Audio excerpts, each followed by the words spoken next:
आखिर ऐसा क्यों कहा जा रहा है कि उपराष्ट्रपति जेडी वेंस अकेले पड़ते जा रहे हैं? पश्चिमी मीडिया में आई खबरों के अनुसार वेंस का ईरान के प्रति नर्म रुख ही उनके खिलाफ जा रहा है। अब आपको इस बारे में ज्यादा जानकारी देती हूँ। जेडी वेंस की नरमपंथी विदेश नीति है और ईरान के प्रति उन्होंने अपना रुख नरम रखा है। वो नरम रुख के पक्षधर रहे हैं। उनका मानना था कि ईरान पर हमला नहीं करना चाहिए।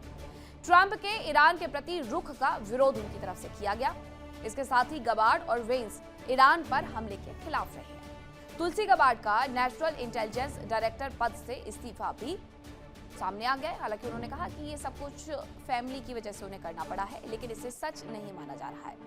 जेडी वेंस का रुख नरम माना जाता है। कहा जाता है कि ईरान शुरू से ही अमेरिकी प्रतिनिधि मंडल में जेडी वेंस की मौजूदगी का पक्षधर था और उसकी बहुत बड़ी वजह रही है कि वेंस का जंग के खिलाफ रुख आखिरकार क्या रहा है। लेकिन क्या वास्तव में अमेरिका उनका जाना बर्दाश्त कर पाएगा अगर वो जाते भी हैं? सवाल सबसे बड़ा यही है। अब खबर आपको बताती हूं कि तुर्की का नेतन्याहू पर एक बड़ा हमला देखने को मिला है। राष्ट्रपति एर्दोगन ने अत्याचारी शख्स करार दिया है नेतन्याहू को। इजरायली प्रधानमंत्री को उन्होंने सीधे तौर पर अत्याचारी शख्स करार दिया है और पूरे मुस्लिम वर्ल्ड से अमेरिका ये कह रहा है कि अब्राहम अकॉर्ड के तहत इजराइल से समझौता कर लो।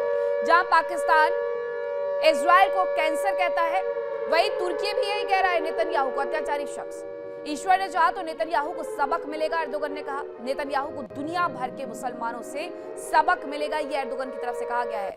एक दिन पहले ही ईरान के सुप्रीम लीडर मुस्तफा खामनेई ने कहा था कि सारे मुस्लिम कंट्रीज को एक साथ आना चाहिए।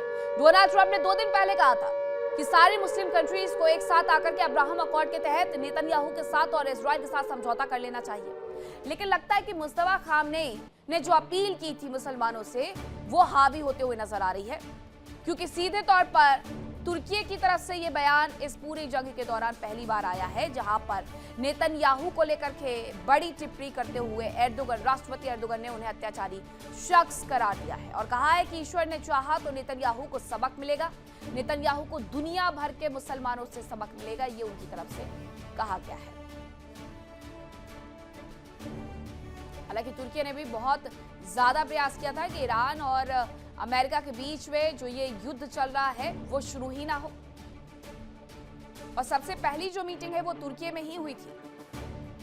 लेकिन नतीजा कुछ नहीं निकला। उसके बाद भी जो मीटिंग होती रही उसका भी कोई खास नतीजा निकला नहीं और 28 फरवरी 2026 को सीधे तौर पर युद्ध की शुरुआत हो गई। अब राष्ट्रपति एर्दोगन नाराज नजर आ रहे हैं इजराइल पर और सीधे तौर पर उन्हें अत्याचारी शख्स कह रहे हैं और कहा है कि नेतन्याहू को दुनिया भर के मुसलमानों से सबक मिलेगा। अब्राहम अकॉर्ड समझौता यूएई और बहरीन के साथ इजराइल के बीच में तो हो गया, लेकिन बाकी मुस्लिम कंट्रीज की तरफ से जो बातें सामने आ रही हैं उसके तहत लगता नहीं है कि यह समझौता अब आगे बढ़ पाएगा। अब जरा एक बार फिर से मैं आपको अमेरिकी उपराष्ट्रपति जेडी वेंस के बारे में बता देती हूँ कि वो आखिरकार अकेले क्यों पड़ते जा रहे हैं। जैसे मैंने पहले भी आपसे कहा कि जेडी वेंस नरमपंथी विदेश नीति रखते हैं। वो इस बात पर भरोसा नहीं करते हैं कि ये हमला होना चाहिए था। ईरान के प्रति उनका हमेशा से नरम रुख रहा है और यही वजह है कि जेडी वेंस को कई बार जो डेलीगेशन में बातचीत के लिए भेजना था वो नहीं भेजा गया, जैसे इस्लामाबाद में भेजा जाना चाहिए था दूसरे दौर में। हालांकि कोई गया नहीं, तैयारी लेकिन तब भी नहीं थी जेडी वेंस को भेजने की। ट्रंप के ईरान के प्रति रुख का विरोध किया गया। गबार्ड और वेंस ईरान पर हमले के खिलाफ थे। अब तुलसी गबार्ड तो चली गई है डायरेक्टर पद से इस्तीफा देकर के, इसीलिए कयासों का दौर शुरू हो गया है कि अब जाने की तैयारी और बारी जेडी वेंस की है। मैं एक और खबर आपको बताती हूँ। खबर यह है कि ईरान का अमेरिकी MQ-9 ड्रोन पर हमले का दावा देखने को मिला है। IRGC ने ड्रोन पर हमले का वीडियो जारी कर दिया है। F-35A फाइटर जेट पर हमले का वीडियो भी जारी किया गया है और ये बताया गया था, कल उनकी तरफ से दरअसल ये बताया गया था कि उन्होंने MQ को मार गिराया है, लेकिन वीडियो उनकी तरफ से आज जारी किया गया है जिसमें उनका कहना है कि जो अमेरिकी MQ-9 ड्रोन है बेहद महंगे बनते हैं ये MQ-9 ड्रोन और ये सबसे ज्यादा उन्नत टेक्निक के माने जाते हैं। लेकिन नतीजा क्या निकला कि ईरान ने कुछ सस्ती मिसाइल्स के माध्यम से इन्हें वापस से गिरा दिया है, धराशायी कर दिया है। ये कोई पहला MQ-9 नहीं है जिसे गिराया गया है। ये रीपर MQ-9 ड्रोन पहले भी कई बार गिराए गए। अब जो तस्वीर आई है वो मैं आपको दिखाती हूँ। IRGC ने ड्रोन पर हमले का वीडियो जारी किया है। F-35A को भी मार गिराया है, ऐसा उनकी तरफ से बताया गया है। ये वीडियो जारी किया गया और बताया गया कि जो ड्रोन भेजा गया था अमेरिका की तरफ से उसे हमने मार गिराया है और सिर्फ MQ-9 रीपर को नहीं बल्कि F-35A को भी मार गिराया गया है। सच ये है कि अमेरिका कितने भी करोड़ों के लाखों के हथियार भेज करके ईरान के अंदर नुकसान कर दे, लेकिन अपनी सस्ती मिसाइलों और अपने सस्ते ड्रोन के माध्यम से अमेरिका का अच्छा खासा नुकसान कर दिया जाता है ईरान की तरफ से। ईरान ने किस तरीके से इसे इंटरसेप्ट किया है, इस ड्रोन को उन्होंने इंटरसेप्ट किया और यहीं हवा में ही मार गिराया है। ये इसके पहले और ज्यादा नुकसान करने के बारे में सोचता या नुकसान कर भी पाता, उसके पहले ही इसे हवा में ही हवाई कर दिया गया है। और ऐसी बहुत तस्वीरें सामने आई हैं इस पूरे जंग के दौरान। लेकिन इन सब के बीच में जब सीज फायर है तब ऐसी स्थिति बनती है तो सवाल ये उठते हैं कि क्या सीज फायर टूटने वाला है? अमेरिका और ईरान के बीच में समझौता होने की उम्मीदें क्या वास्तव में बची हुई हैं? क्या सच में दोनों पक्षों की तोपें खामोश होने जा रही हैं? ये सवाल इसलिए उठ रहे हैं क्योंकि दोनों ही पक्ष भले ही एक दूसरे के साथ बातचीत का दिखावा कर रहे हो, लेकिन हॉर्मुज के हालात इस बात की तस्दीक कतई नहीं करते हैं।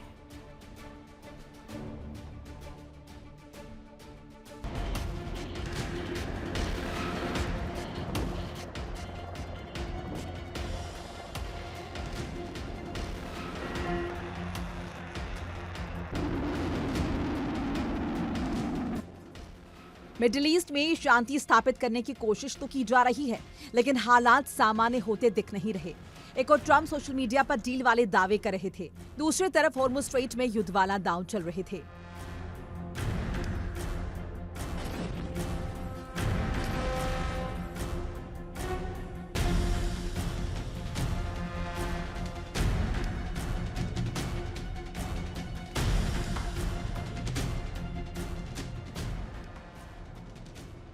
पश्चिमी एशिया में तनाव एक बार फिर चरम पर पहुंचता दिख रहा है।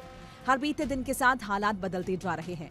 कभी अमेरिका और ईरान के बीच वार्ता और समझौते वाली खबरें आने लगती हैं, तो कभी अचानक युद्ध वाला संकट गहराने लगा। अमेरिकी सेना ने हमला शुरू कर दिया और ईरान के कई तटीय टारगेट तबाह कर दिए गए।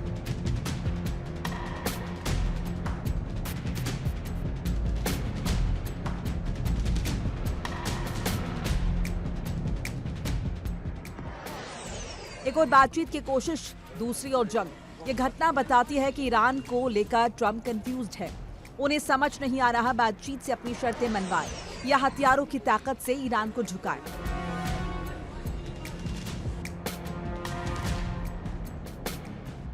अमेरिकी सेना ने ईरान के हॉर्मुज स्ट्रेट के पास अहम रणनीतिक ठिकाने बंदर अब्बास पोर्ट पर अटैक किया। बताया जा रहा कि यहाँ एक ही बार कई धमाके हुए। अमेरिकी हमलों के बाद ईरानी एयर डिफेंस एक्टिव हुआ, जिससे धमाके की आवाज सुनी गई।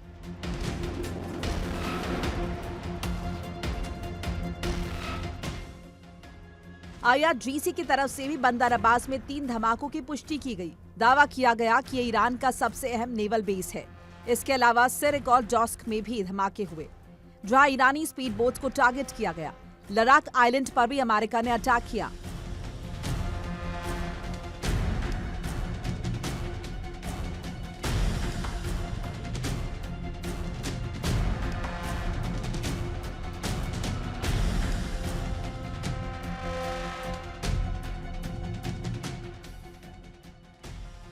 हमले में 2 ईरानी स्पीड बोट्स तबाह हो गई।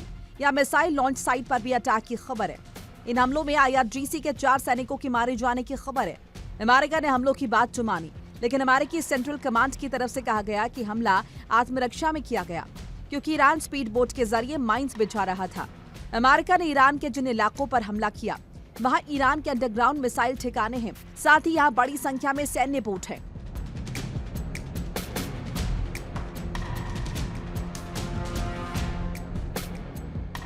अमेरिकी हमलों के बाद से ईरान भड़क गया। ईरान का दावा है कि इन हमलों का माकूल जवाब दिया गया। ईरान ने दावा किया कि अमेरिकी वॉरशिप पर मिसाइल दागी गई। अमेरिका के F-35 फाइटर जेट्स पर भी हमला किया गया।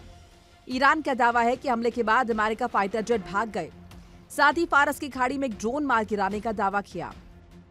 दावा है कि अमेरिकी MQ-9 ड्रोन केशम द्वीप के पास गिराया गया। ईरान ने बताया कि ड्रोन को आराश-ए कमांगीर सिस्टम से गिराया गया। ड्रोन गिराने के लिए ईरान ने नया सिस्टम बनाया है। IRGC ने इसके बाद चेतावनी देते हुए कहा कि अमेरिका अगर सीज फायर को तोड़ता है तो ईरान को जवाबी कार्रवाई करने का हक है।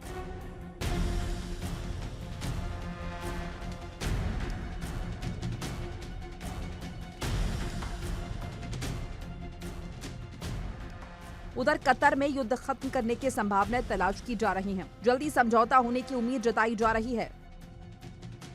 इस बीच बंदर अब्बास में अमेरिका की ओर से विध्वंसक प्रहार किए गए।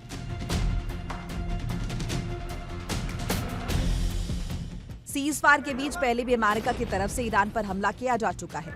इसी महीने 3-4 मई को अमेरिका ने ईरान के कुछ द्वीपों और तटीय इलाकों पर हमला किया था। सवाल यह है कि आखिर अमेरिका की तरफ से बार-बार सीजफायर का उल्लंघन क्यों किया जा रहा है? क्या ट्रंप इन छोटे हमलों के जरिए मिनी वॉर की स्थिति पैदा कर ईरान पर दबाव बनाना चाहते हैं, या फिर वो ईरान पर हमला कर उसे उकसाना चाहते हैं ताकि फिर से बड़ा युद्ध छेड़ने का बहाना मिल जाए? माना जा रहा है कि ट्रंप इन हमलों के जरिए इजराइल और अरब सहयोगियों का विश्वास जीतने की कोशिश कर रहे हैं। उन्हें ये बताना चाहते हैं कि ईरान को कोई ढील नहीं दी जाएगी। साथ ही ट्रंप ईरान वॉर में फंसे होने का नैरेटिव तोड़ना चाहते हैं और खुद को एक मजबूत छवि का नेता दिखाना चाहते हैं। यही वजह है कि ट्रंप ने बातचीत और समझौते वाली चर्चा के बीच भी ईरान पर हमले को हरी झंडी दे दी। ट्रंप इन हमलों से ईरान को यह भी बताना चाहते हैं कि अमेरिका किसी भी वक्त हमले के लिए तैयार है। अगर वार्ता में ईरान ने शर्तें नहीं मानी तो परिणाम बुरे हो सकते हैं। Bureau report, India daily. देखिए इंडिया डेली 24/7 अब आपके स्मार्ट टीवी पर। इंडिया डेली मौजूद है सभी डिजिटल प्लेटफॉर्म पर लाइव और लगातार। इंडिया डेली 24/7 हर दिन राष्ट्र को समर्पित।